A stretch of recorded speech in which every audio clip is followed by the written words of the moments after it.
Welcome to Digital Hospitality. I am your host, Shawn Walchef. This is a Cali BBQ Media production. If you are new to the show, welcome. We believe in the 4 C's, which is content, commerce, communication, and community. Digital hospitality, we believe every business needs to be digital first, especially brick and mortar businesses. We believe that every business is also in the hospitality business, whether they know it or not. We have an incredible community of digital hospitality leaders. We would love for you to join us on LinkedIn. If you appreciate this show, please subscribe to Cali Barbecue on YouTube. We're really trying to amplify our community. We have global leaders, whether you're in sales, marketing, content creator, technology, you're a restaurateur. We're all a little weird. We're all a little crazy. When we started this show back in 2017, we had a belief that we were not alone, that there were other curious people out there in the world, leaders that wanted to improve their businesses. And the only way to improve is to be vulnerable and to ask for help. But you also have to be willing to get involved. Very excited because today we have Shereen Qumsieh. She is the CEO and co-founder of Akira. We are always looking for the cutting edge technology, the people that are moving our world, our industry forward. Shereen, welcome to the show. Thank you, Shawn. It's truly a pleasure to be here. I'm looking forward to chatting with you today. So I'm going to start with a question of how is sourdough similar to software? You know what? That's a great question. How is it similar to software? So I feel like for me as a software engineer, sort of the precision and kind of the way that you approach, troubleshooting software or building or writing software is actually the same way you approach sourdough. And one of the things I learned very on is it's very scientific, right? So you gotta be accurate, and you measure everything so that over time you kind of see what little tweaks and improvements you need to make to get better at it. It took me 2 years to get good at sourdough. It wasn't an easy one initially. But what I really started to see change and improvement in what I was doing is when I started to measure it. So I think I mentioned this to you before. Like somebody said to me, get a notebook and just start recording what you do with every bake. And I started to do that. And then over time, I started to see improvement. So they're very similar because they're very scientific and you have to approach things very methodically.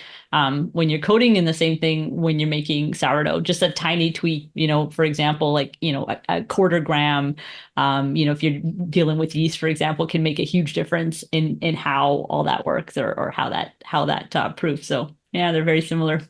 Do you remember when you were growing up, any kind of aha moment where you thought maybe, being an entrepreneur was possibly in your path? You know what? I feel like, I've just got a family, like my family have always been entrepreneurs. I don't think my dad's ever worked for anybody. If I look back on it now, he had a couple of franchises, him and his brothers and his dad. So they had a Robin's Donuts and Mr. Subs up here in Canada. And then went off to start his own restaurant. And then from there had a catering company. So now he's got a car dealership. So he's always been self-employed. And I didn't quite go that route. I mean, I started my first job was McDonald's, and then kind of progressed to different positions from there, but had a moment in life where I thought, I was working at a consultancy and we were doing software development. And we were doing things like estimating projects and then trying to deliver them in half the cost. And, it was great pain on the engineers to try to deliver something like that. And it was frustrating. And I remember, I think I just quit. I just up and decided that I didn't want to do this anymore. I didn't want to be a part of this anymore. I think we were fired for maybe 50% of our projects as a team. And I'm like, that's not a good metric. We should strive for better than that. So yeah, just kind of quit and didn't have anything else lined up. And that was the start of my entrepreneurial journey. I'm like, I'm just going to do my own thing. I started a software development consultancy, and ran that for many years. It was really successful, and just had more fun doing it. Enjoyed working with customers, building solutions that they couldn't purchase off the shelf. But you didn't want to spend a fortune to put it together, and you wanted it to be done well. You didn't want to incur all this technical debt into the future because you cut so many corners over here, developing the software. So, and then, from there, did a lot of actual software development in the restaurant industry. One of our very early customers was food service company in Western Canada, and we developed their butcher shop application, which and people have heard me tell this story before. It was the first aha moment where I realized that shedding light on a problem was actually a big part of the work, because as soon as you shed the light on it, people started to have conversations around it. People started to go, "Hey, wait a minute! Like, why are we wasting so much at the butcher shop? Like, why are our yields so poor?" And then once we started to shed light on that, it started to improve. So that was a big aha moment for me. We kind of come full circle, and that's what we're doing here at Akira. We're trying to How, start conversations and shed light on things that people might not otherwise have realized was an issue. what's the best way to shed light? That's a great question. So one of the things I try to do differently is storytelling with data. You and me have talked about this, Yep. geek out about this.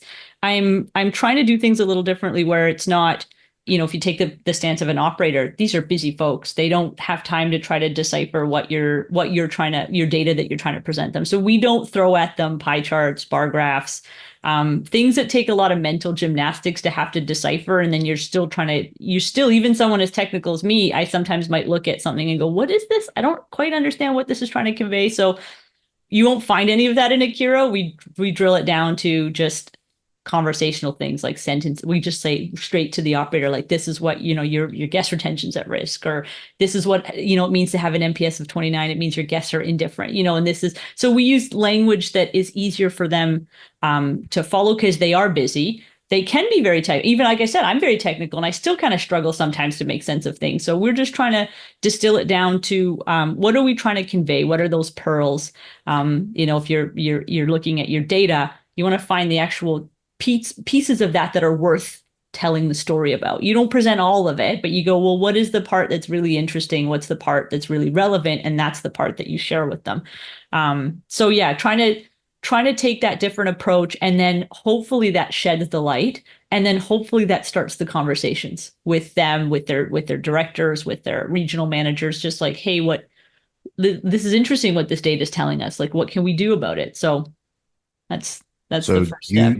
you mentioned NPS, and for those that are Mhm. listening, NPS is Net Promoter Score. That's Number right. one, can you define Net Promoter Score? And then number two, can you tell me a story about Net Promoter Score, maybe with a client in mind of explaining what Net Promoter Score is, and then how that helped improve their efficiency or improve their reputation. Yeah. So net promoter score in a really simple way to look at it is you take your promoters, you minus your detractors, and that equals your net promoter score. And a promoter is typically someone that you would consider an advocate, or someone that would recommend or would be Super excited. fan. Super fan, yeah. And a detractor would be someone that, if you want to look at it from a star rating perspective, they might give you a 1 to 3 star rating, and they've typically didn't have a great experience, and would be detractors. They would speak, poorly about the brand, right? And that's why, you take your promoters minus your detractors, and you can actually end up with a negative NPS, depending on, if you've got far more detractors than you do promoters, you'll end up with a negative number. And so NPS is a great one, because while I understand the calculation, the question becomes, well, what's a good NPS? What's a bad NPS? What does it look like for our industry, for our vertical? How are we doing competitively? Because it could be, sitting at an NPS of 30 could be a great thing. Not even a company like Apple can get to an NPS of, say, 100, right? I think theirs is the 60s or 70s, and they've got fanatical, loyal fans. Really? Apple? Yeah, Apple's at 60? I think they're 60, 70 if you look it up, but they're Is it a definitely not at public, is this 100. a public, like for It publicly is. traded companies, you can find the calculation, or how does it work? Yeah, so if you just look up, for example, Apple NPS, it's depending on sort of who's calculating it. I think Apple does their own sort of internal, calculations. Other companies will, Mhm. but I'm just looking at one right now as of 2022, Apple's NPS score 72, which is Okay. almost 20 points higher than the industry average of 54, which again Wow. brings me back to, well, what is the industry average for whatever we're dealing with? If it's restaurants, if it's hospitality, what is that? And so for us, the very first step, Shawn, is baselining it. And a lot of times, we talk about companies that, whether or not they have a reputation management strategy, are they even doing this work of trying to manage this? And I think if you are, then you can start to baseline and you can start to establish where you are at today. And if you don't measure these things, right, if you don't, collect your feedback from all the different places that it can be, whether direct or online, if you're not aggregating it to sort of build this 360-degree view of what your guests are telling you, it's hard to baseline and know where you're at today. But we find that's, again, it's like shedding that light. It's getting that measurement in place so that this is where we are. And then what we do is we help them assess where they're at kind of per location versus per brand. And then where do you want to go? And just having that, that ability to rally everyone around, well, we're here today. This is where we want to get to. You start to see improvement. Like I mentioned with my butcher shop example, just by shedding light on it, people can then have a goal to strive and work towards. And so we help them with that. And the really interesting NPS story that I love to share is not only, Shawn, do we measure NPS, we also measure sentiment.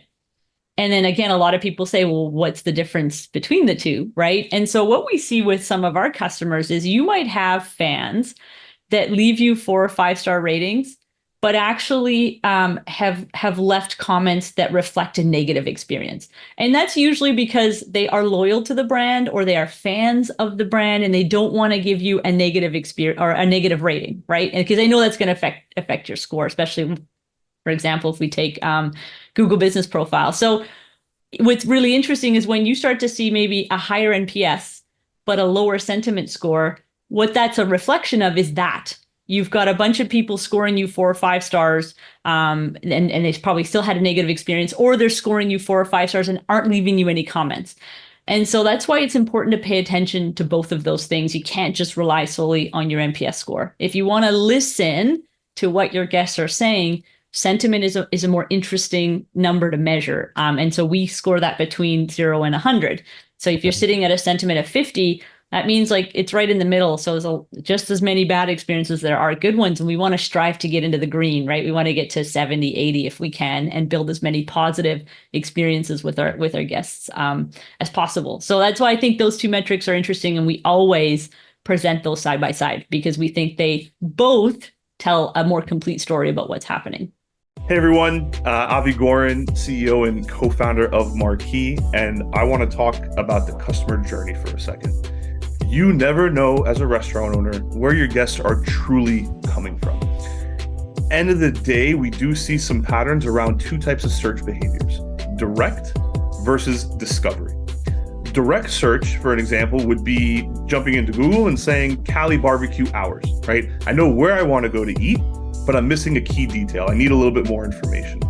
Discovery, which is the bulk of searches, is barbecue in San Diego, restaurants near me, takeout near me, right? One of the best ways to be found for more discovery searches is leveraging keywords. Reviews are basically free content for you to leverage. Think about keywords that are relevant to your brand, your location, and include as many of those in your review responses as possible, right? How can you go about doing this? Let's set up reports, utilize tools like Google Trends, find out what's going on in your area and how you can help leverage these keywords and review responses because someone else is doing that, right? If you need some examples, you could do anything from including summer menu, gluten-free menu, leverage specific menu items like the dreaded and beloved spice pumpkin anything in your review responses, right? Let them know what's coming. Let your reviewers know something they should come back and try. And of course, if all of this just seems overwhelming and daunting because you're already running a restaurant and have enough on your plate, just leverage the team at Marquee to do this for you. We handle all of this. We're experts in this space. We can automate this so it's just another item that you know you are taking care of. Again, that's marquee.com, marquii.com. Know you. However, we did recently buy marquii.com. So if you do misspell it, we got you. You'll still find us. We can still help you. The results are in. National Restaurant Association show. Kyle and Sarah and myself, we were at the Davos sales tax booth and we were polling restaurant owners on the floor. This was a very unscientific poll, but the results are resounding. Restaurant owners do not like sales tax. Nobody likes sales tax. Doesn't matter what business owner you are, small business, big business. Davo automates the sales tax process. We are so grateful that Davo is the sponsor of this show. They automate sales tax at our Cali barbecue restaurants. It is $50 a month. It integrates with all the major point of sale partners, including Toast. So if you want to sleep at night, if you want to not worry about sales tax, go to Davo, check them out. Davo Sales Tax. Let us know how they're helping automate your sales tax in your restaurant so that we can share your Davo story on digital hospitality. Do you measure lifetime value? Is that something that Akira does? We don't do that. Okay. Not today. No, but that's an interesting one, I think, to be able to roadmap perhaps into the future. Yeah, I mean, for me, from a restaurant standpoint, I don't hear anybody really talking about lifetime value or customer acquisition cost. It's definitely more in the, e-commerce side of the world. But I think it would be interesting, to start to get those kinds of numbers, back to tracking the key metrics in restaurant data. We have a robust tech stack with so many different tech partners, with so many different dashboards, with so many different reports, with machine learning, AI, what's integrated, and it's like my operations team, they need to know, well, what's the rest? Are we making sourdough? If we're making sourdough, what's the recipe? Like, what are the things from which dashboards do we need to pay attention to so that next week we can look week over week on the same number, right? Not bring in a new report next week. And then all of a sudden it's like, what does this report mean? And then the following week, it's like, how do we get managers and operators the key data to tell the story? Show me, don't tell me, shed light on the things that I have control over. They have control over the prime costs. We have control over the food costs. We have control over the labor. We have control over how well we do with hospitality, how well we do with the product that we're serving. Yeah, you nailed it. Yeah. And you said something really interesting there that I often hear again is don't show me data that reflects something I have no control over. And so we're very deliberate about that. So if we're dealing with customers that have multiple unit franchises, corporate combination franchise, corporate owned, typically when we see something related to pricing, it's not often something that the franchisee has control over, right? And so, if we're looking at, for example, our operator dashboard, if a pricing related thing comes up, while we reveal that at the brand level, we don't actually share that information at the location level because it's not within their control. And they would get frustrated. Why are you showing me this? I have no control over this. I can't actually change pricing. And so, we're trying to be really deliberate about what information we present them. And it definitely has to be something that's within their control. I would love to talk a little bit about being a woman in tech and a mother in tech. How do you balance the lifestyle? Before the call started, you talked about, summer camps and I was sharing my children are in year-round school, which is different for us, but we're excited about. Can you share about being a woman in tech? I mean, well, I'd say it's definitely a juggle if we bump ahead to the motherhood question. And I will say that I couldn't do it if I didn't have a partner that's, we're trading off constantly all day long. So I would definitely say it's challenging. It's still very fulfilling, though. I think there's, I'm a believer there's got to be a way that we can do both and that we can balance both. I'm also a believer in, I have a lot of experience that I can draw upon. And so, I don't think I need to put in 80 hours a week anymore, 60 hours a week, or whatever it is. I think I can get in with, 4 or 5 hours a day and be as productive as maybe I was when I first started out. And I think there's tremendous value in, working. Like we've got some people that we work with, that we partner with, that are also moms, that are also juggling multiple kids, and they crush it. They crush it every day. And I just know that I could throw something at them and they'll juggle it. They'll figure it out and they'll get it done. So I think it's just trying to kind of maintain that balance. You sort of have days where you're like, okay, maybe I'm doing too much over here and I need to kind of swing that pendulum back over there. But I'm jealous of your year-round school. I think that's a great idea. I wish we had that up here. I've not actually heard of anybody doing that up here in Vancouver in Canada. I'm sure it's done, but it's not mainstream enough that I've heard of it. I know, for example, my son's school had toyed around with doing like a summer program, and a lot of us parents tried to kind of but I think it was like staffing and figuring all that out. So yeah, it's a juggle. But I think having that experience, being able to lean on that has come a long way. I've built a lot of companies and I've done a lot of product in the last 25 years. So that's really helpful. And just being a female CEO, not super common for sure.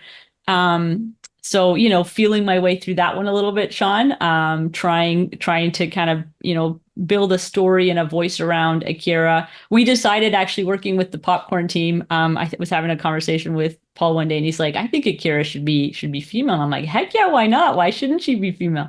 And so that's kind of the take or the direction we went with her. And we've had a lot of fun, and she's overgoing a sort of a bring her to life branding right now that we'll be able to launch hopefully in the next month. But yeah, I'm really enjoying the work that we're doing, the storytelling that we get to do. The customers that we have been amazing.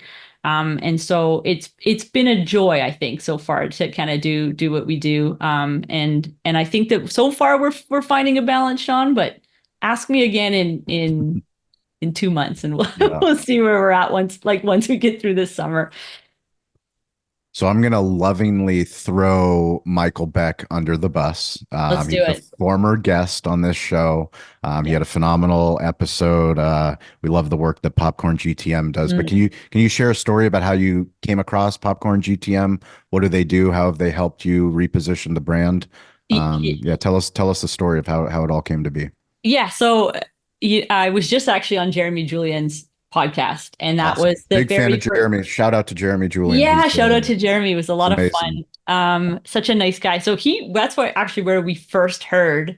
We were listening. I mean, we were starting to we were just starting to finalize our MVP for Akira, and then we, learning about the industry, trying to kind of get more involved. Podcasts. I've been listening to podcasts my whole life, and we started to kind of get a feel for which ones to listen to. And we were listening to them. They were on his show as a guest. And I remember Matthew, he came upstairs. He's like, we got to contact these guys. This is amazing what they're doing. This is what we need. And we scheduled that first call with Michael Beck. And if you see my background, and you connected with my, so anybody that's listening, if you're listening on Spotify, Apple Podcasts, we have a World of Warcraft 2. Is that 2 framed?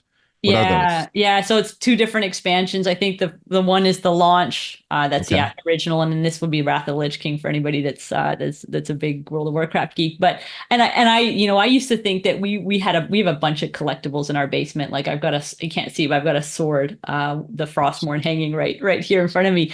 And so when I saw his background, and Matthew and I had first done that first connection with, we geeked out. We just kind of nerded out for a full hour. And if you know Michael and you know Paul and you know Chad, they're big advocates they want to have fun and they want to work with people that, you want to enjoy it. You don't want to kind of have this sense of dread when you're coming to work every day and, I got to talk to this person. But so we're having a lot of fun, and we're trying to build a brand. That's why kind of Akira, we've got like cherry blossoms, if you've seen the website. I love it. Yeah, right. Yeah. So we're trying to have a little bit of fun with the brand.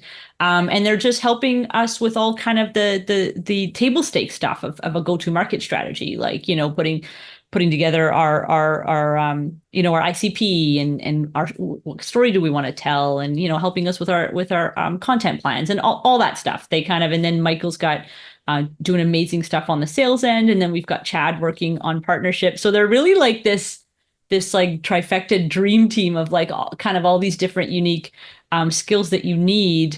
And then that way Matthew and I can focus on the engineering product, which is where we really excel. And so, they've been helping us with, and from the very beginning. So a lot of kind of what you see of the Akira brand has just been us brainstorming back and forth with them.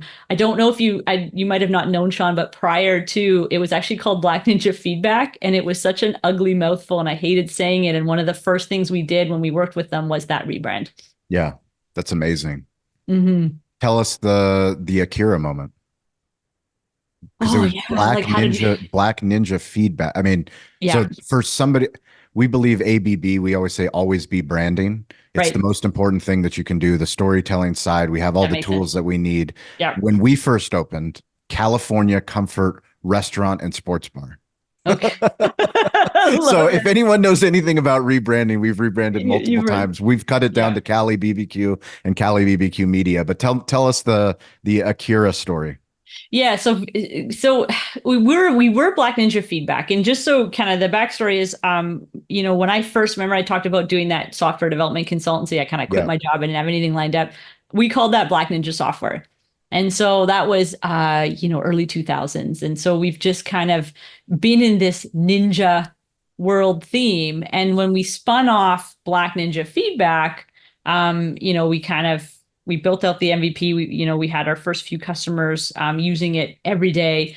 And we kind of, every time I was talking about it, and I was, when you're running around and you're trying to promote the brand and talk and build the brand, it's like Black Ninja Feedback, Black Ninja Feedback. It just felt like, it was a mouthful. I wanted to separate it from the Black Ninja software brand, which is kind of always going to be there. It's Yeah. just and we wanted to come up with a name that was simple, easy to remember. And the reason we came up with Akira, Shawn, was because we're looking up names, ninja related, ninja themed names. And the actual meaning behind Akira is bright, clear, and intelligent. And so it kind of lended itself to this, the way that we envision her is she's sort of going to be your guide. She's going to be your sage. If you ever watched Lord of the Rings, one of the first things that Paul came up with was Galadriel, which is one of my favorite characters. And she's kind of she's this ethereal person that guides them through their journey. And so it's the same thing, right? It's delivering those insights, it's shedding light, it's starting conversations. And it just felt like the right fit. So yeah, we actually came up with it very quickly. I think in a few days, we went from Black Ninja Feedback to Akira, and it's stuck. People like it now, and they've been using it. I was initially, what it's like when you rebrand, you're like, oh, there's so much to change and there's so much to do. But yeah, I'm loving the rebrand. Curious what you think versus Black Ninja Feedback, Akira. I love no, I when you personalize it, you bring a story into it. Like, and having a guide is something that you can attach to. It's something that you can relate to. Yeah. Story is always going to be the most important thing, for sure. Agreed. For us, when Yes. we opened up another location, we could no longer be Cali Comfort. Cali Comfort was what Oh, everyone knows us as, even though we're Cali Comfort Barbecue. right. We're a barbecue brand. And when we opened up in a new location, we needed somebody to know that didn't know who we were, that we were a barbecue brand. So we needed Right. Cali BBQ to be the front and foremost. And yeah, That makes a lot of sense. huge fan of doing the deep work. It's hard work, but it's probably the most important work that you can do for the Yeah, long-term sustainability of what you're trying to build. exactly. Um, I why completely is agree. why is innovation so important? So I want to highlight the fact that you have a Medium page, and Medium is a writing blog site that I'm a huge fan of. I read your articles on Medium, but can Yeah. you share the importance Yeah. of innovation and why? Number one, why are you writing on it? But then why is it so important that it needs its own multiple Yeah. articles? Yeah. So that's interesting, actually. So writing about innovation on Medium was actually sort of Isn't it ironic? right? Yeah. That was so that was sort of a previous gig. It's not, Yep. I don't think it's, which is interesting because I still, innovation is a big part of what we're doing here at Akira. But prior to this, we had a company where we actually built innovation management software. And so that's probably Yep. what you're seeing there. But yeah, innovation is still a big part of what we do. You look at how far we've come with AI. And some of the things that we're doing in Akira with AI very strategically, we couldn't have done 5 years ago. Mhm. And so we're constantly, I feel like, kind of on this bleeding edge, and trying to. And I'm a big fan of, if we're going to put in a really innovative feature in there, it's got to work. It's sort of the Blizzard way. I don't know if you've ever followed them or see how they release video games, but No, until it's tell me. like super duper duper done, Yeah. it doesn't get released. And they don't care if it's like they promised it a year ago and it's taken two extra, it doesn't matter. But when it's Wow. released, it's going to rock. Like, you just know. Really? Yeah, and they've turfed entire projects that they've spent years of development on versus just releasing this half-baked thing. They don't believe in it. I don't know if that's still, the company's overgone a lot of changes recently, but that was what really made me kind of fall in love with them as a brand, as a company. Was they were like, it'll be done when it's done, but when it's done, it's going to be awesome. And so we're trying to be innovative. We're kind of trying to leverage as much as we can. And that's to save time and money for these operators, right? For these brands, because doing everything that's under that reputation management umbrella is very time consuming, and it requires bodies in a lot of ways if you're going to sit there and manually respond and read everything and then try to do an analysis off of it. So yeah, it's funny. It's funny you found that. Now I'm gonna have to go look. Where do I still have an old Oh yeah. Medium blog up there? I know I saw you follow on Instagram, so I'm Oh like, oh, yeah. he's gonna go through all of my baking. It's my digital due diligence to That the no, to the community that listens. you're the first one that's done that. I think the first one that's followed on Instagram, and then I think Matthew made a comment. He's like, "You haven't posted since last year." I'm like, "I know it's been it's been busy, but I went through a phase there where I think if you saw, I was just Yeah. constantly baking and tweaking and baking and tweaking and baking and tweaking. But then I figured it out. I nailed it. I crush it. I think now I can make artisanal quality sourdough. So I just do it, but I don't post it anymore. But yeah, that's interesting. I'm gonna have to go find that and maybe decide what to do with it. But I do love Medium actually as a platform. Yeah, I mean, I think, part of the reason that we do this show is just we believe in storytelling, hard stop, like period. Yeah, People are really good. Humans throughout time, yeah, since cavemen have told stories, and that's how we relate to people. But now we have all these digital tools.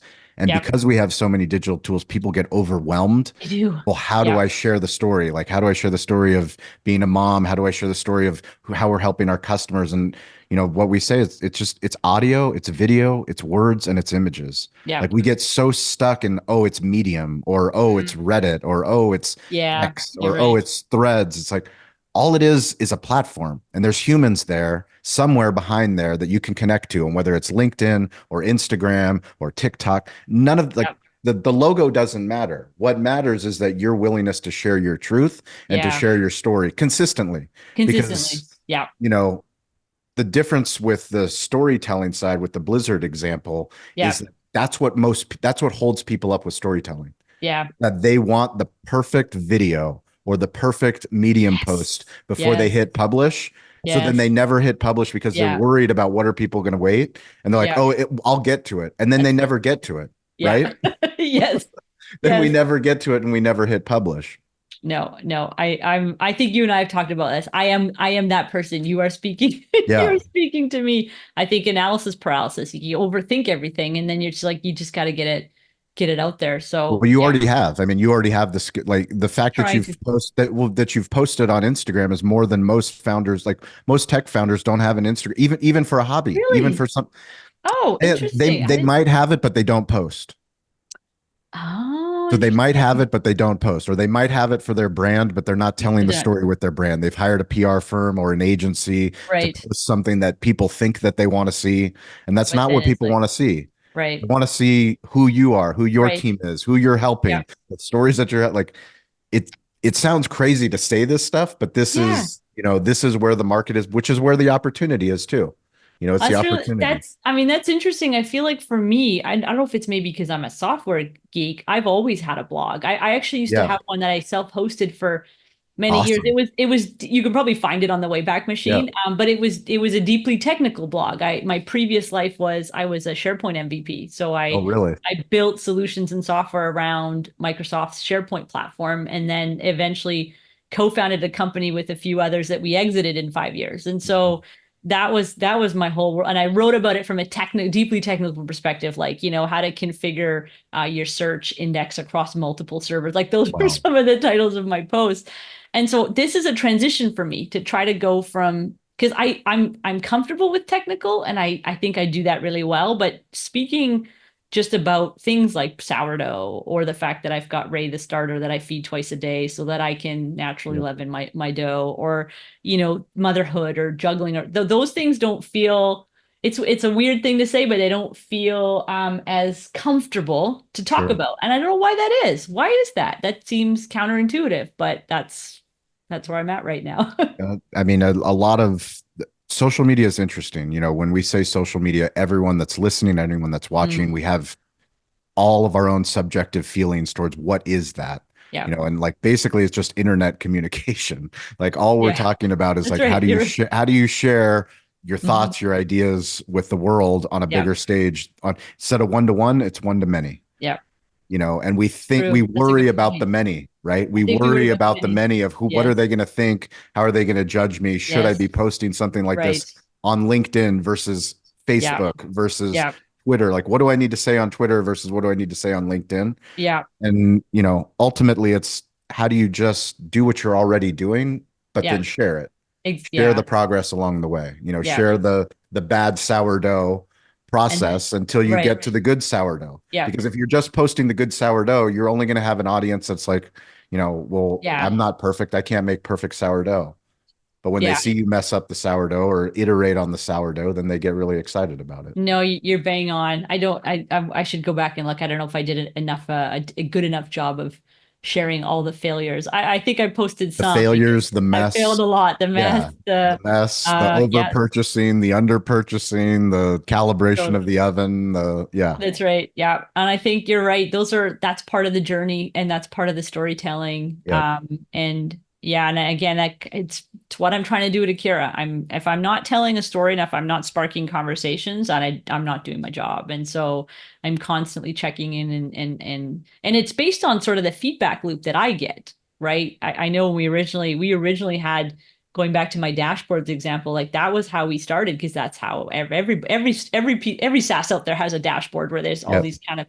And when we first launched that, we would have meetings and people would admit that they weren't using it or weren't looking at it or didn't know what it was trying to tell them, and so we scrapped it. I went back to my team. I'm like, this is like, I don't even look at dashboards yep, in software, and I'm a technical person, and correct. so how can we do this better? How can we tell a better story? How can we start better conversations? How do we help them baseline? How do we help them measure where they want to go and then track that? My father-in-law has an awesome saying, what gets measured gets done. And it's such a simple thing, but if you don't measure it, it ain't going to get done. Yep. So true. What does Mhm. digital hospitality mean to you? So for me, digital hospitality is a lot of what you and I have been talking about. It's everything digital. It's all the touch points that your guests are going to expect or want to interact with you in. It's showing up in all of those places. It's doing kind of what I think the table stakes work of not ghosting them. Showing up, showing that you care, leaning into feedback, good or bad.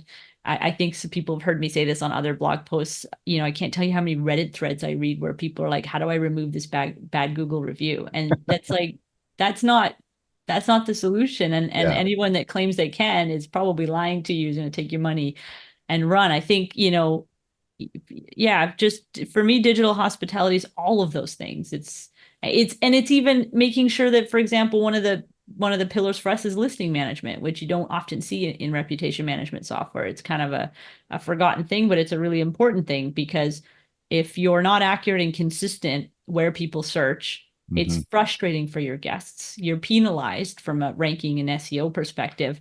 And then people just don't think about that. And it's a digital thing. Like if I'm traveling or if I'm here and I'm looking something up on Google, I want to visit a restaurant or I want to go to the ice cream, whatever it is, I expect that information to be accurate. And I expect that when I show up there, it's going to be open and not closed. And Yep. and so things like that. So everything is sort of in the realm of digital. And I see too many businesses that just aren't doing anything. They aren't responding to anything. They don't have any mechanisms for collecting direct feedback. Their listings are wacky and way out of date. Their website advertises one thing, Google advertises another, Yelp advertises another. And I think that hurts them both from a digital hospitality perspective and a reputation management perspective. It affects the brand, it affects the trust and the confidence customers will build and have over time.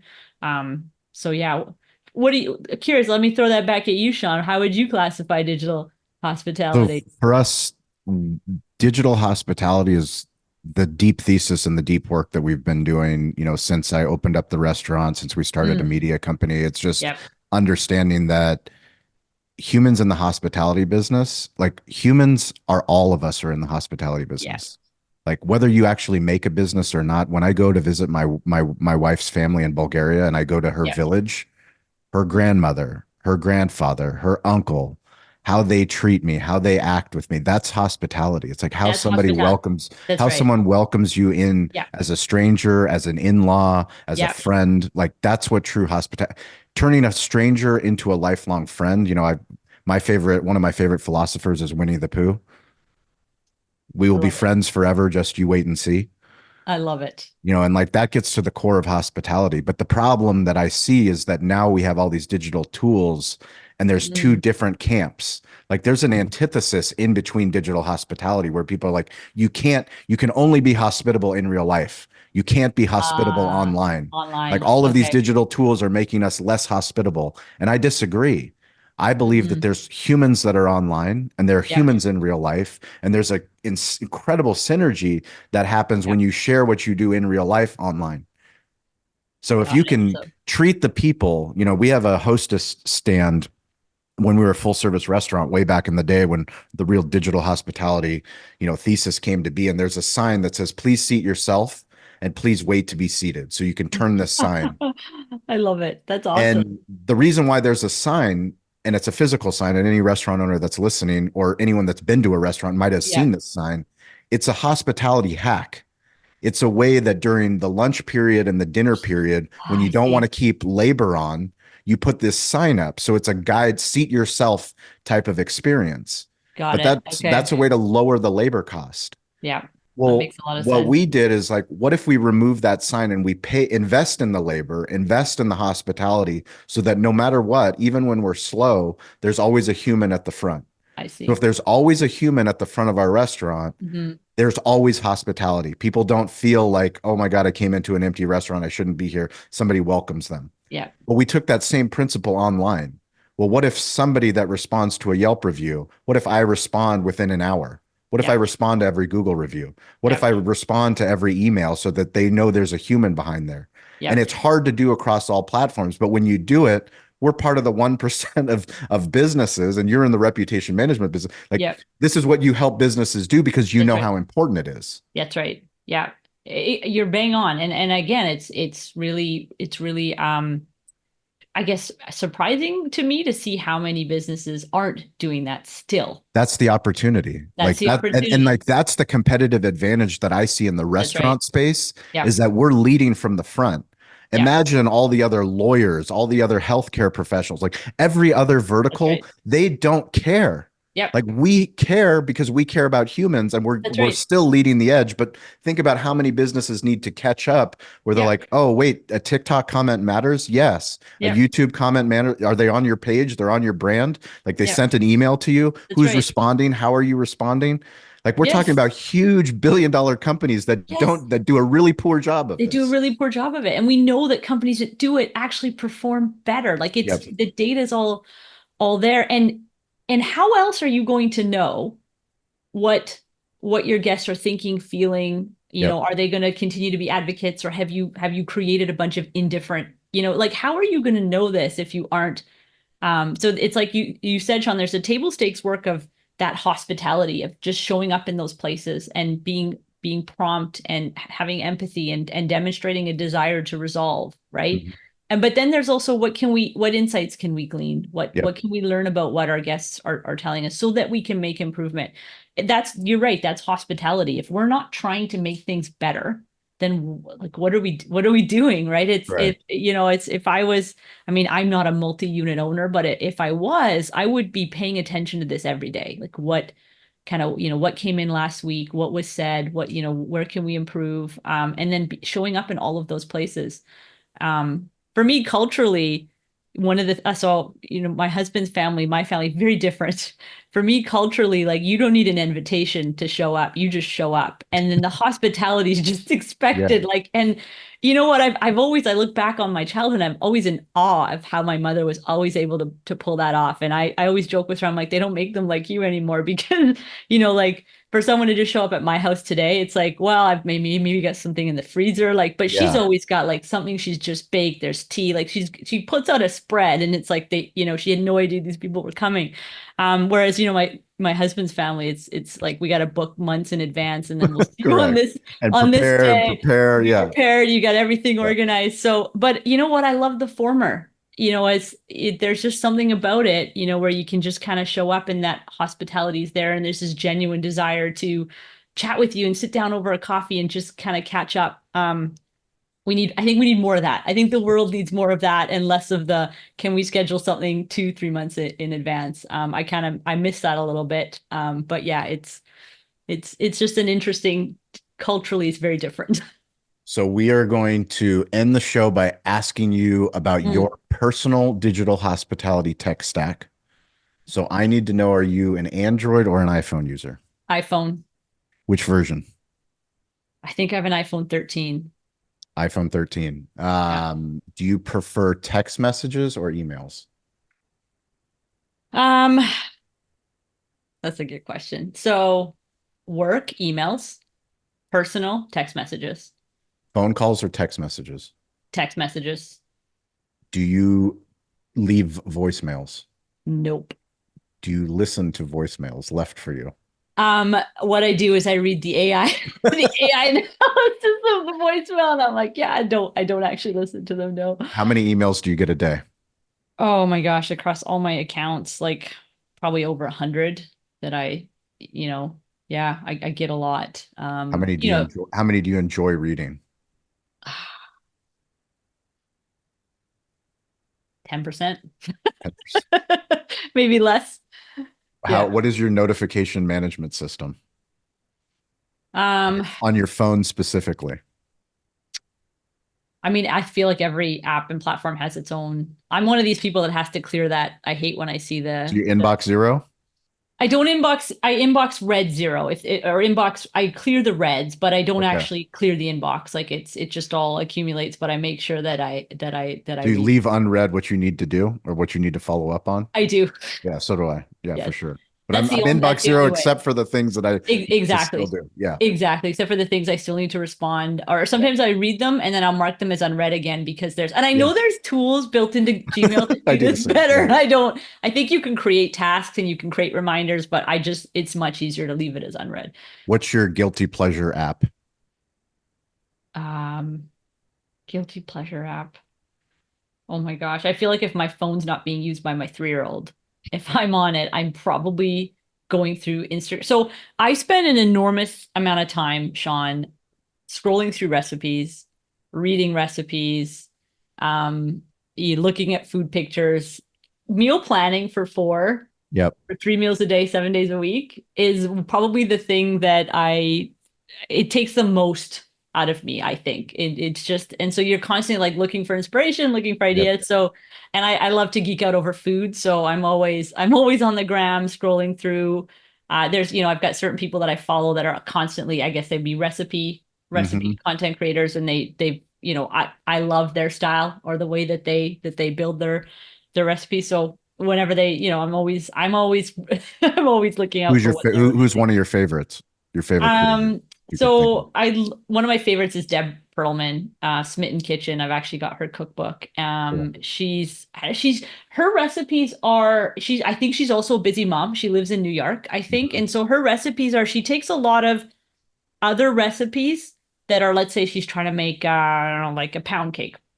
She'll take it and distill it down to the best version of that pound cake recipe. That's the easiest to do.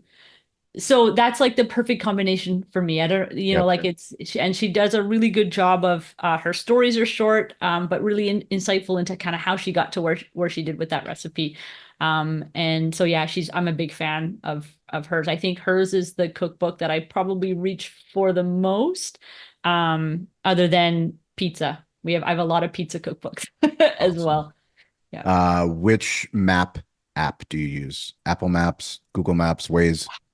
So Google, but I would prefer to use Apple Maps, but I don't feel like Apple Maps is as complete. Hmm. I don't know if you've experienced this, but I've run into lots of places up here in Vancouver and Canada where if I plug it into Apple Maps, it either doesn't find it Yep. or it's not correct. And I find that Google for me is more reliable. So Google's what I use predominantly. And which app do you listen to podcasts and music? So Audible is probably, yeah, for me. I don't actually do yeah, I think it's predominantly Audible. That's what I use most of the time. Do you prefer photos or videos? I like both. Which one do you take more of? Probably photos. Although I think my husband does a much better. I'm probably the worst person to take either videos. I'm in the moment. Yeah. The last thing I want to do is pull out my phone or device where he's the one that's constantly recording and taking Awesome. videos. So We get along well, me and your husband. That's yeah. fantastic. Yeah. Well, thank you so much, Shereen. We love what you're building. HelloAkira.com.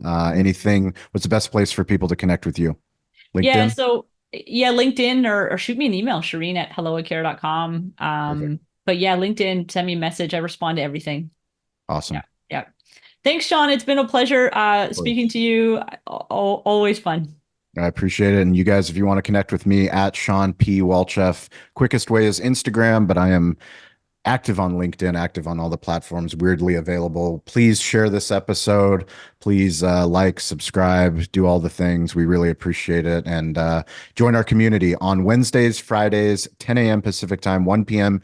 Eastern time. You can join us on LinkedIn Live. It's a chance for you to come up on stage and share your story. We have a topic of the day. We meet with digital hospitality leaders from all over the globe. So please join us on LinkedIn Live. That's a chance for you to get on the Digital Hospitality Show. Please tell a friend. If you want more information, just follow Cali BBQ Media on LinkedIn, and that's where we post the rooms. But Shereen, thank you so much for your time. Thank you. Thank you for what you're doing for the industry, and we truly appreciate it. Thank you, Shawn. You got it. Thank Yeah, you. bye. Catch you guys next week.